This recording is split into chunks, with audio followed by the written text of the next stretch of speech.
आजचा आपला जो PYQ आहे स्टुडंट तो आहे मार्च 2017 आणि किती मार्कचा 3 मार्कचा. ओके, आता याच्यामध्ये थोडं कन्फ्युजन होऊ शकते, तर आपण ते एकदम इझी वे ना सॉल्व्ह करू. चेक करा, जर मायनस प्लस असेल तुम्हाला क्वेश्चन मध्ये तर काय करायचं, दोन्ही याला मायनस मायनस साईन द्यायचं. चेक करा, आपल्याला फॅक्टरायझेशन मेथडला सॉल्व्ह करायचं आहे. तर चेक करा, एक्स समोर कोएफिशियंट किती आहे 3, म्हणून या दोघांचा मल्टिप्लाय किती 120. क्लिअर. आता असे फॅक्टर काढायचे आहे का या दोन नंबर लिहिले तर त्याचा मल्टिप्लाय 120 आला पाहिजे आणि दोघांचे जे कॅल्क्युलेशन आहे ते 20 नाही.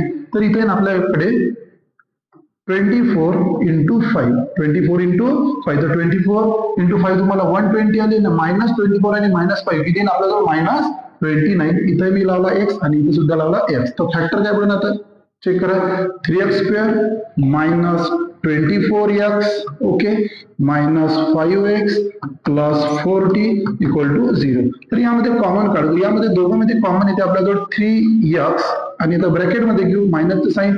इथं असा नंबर घ्यायचा इथं की मल्टिप्लाय केल्यावर इतके आलं पाहिजे. तर आपण काय घेऊ x 3x into x 3x² आणि इथं घेऊ आपण 8 3x into 8 24 मायनसचं साईन. मग काय करायचं स्टुडंट, हा ब्रॅकेट ऍज इट इथं कॉपी पेस्ट करून टाकायचा इक्वल टू 0 आणि हे कॅल्क्युलेशन येण्यासाठी आपल्याला किती हवे 5 into x 5x आणि 5 8 झालं 40.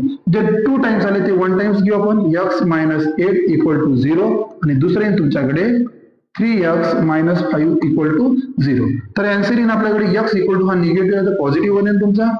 और इथं स्टेप वाढेल तुमची, चेक करा इथं और लिहा, इथे येईल तुमच्याकडे 3x इक्वल टू निगेटिव्ह आहे तर पॉझिटिव्ह और x इक्वल टू 5 हा मल्टिप्लाय आहे तर डिवाइड.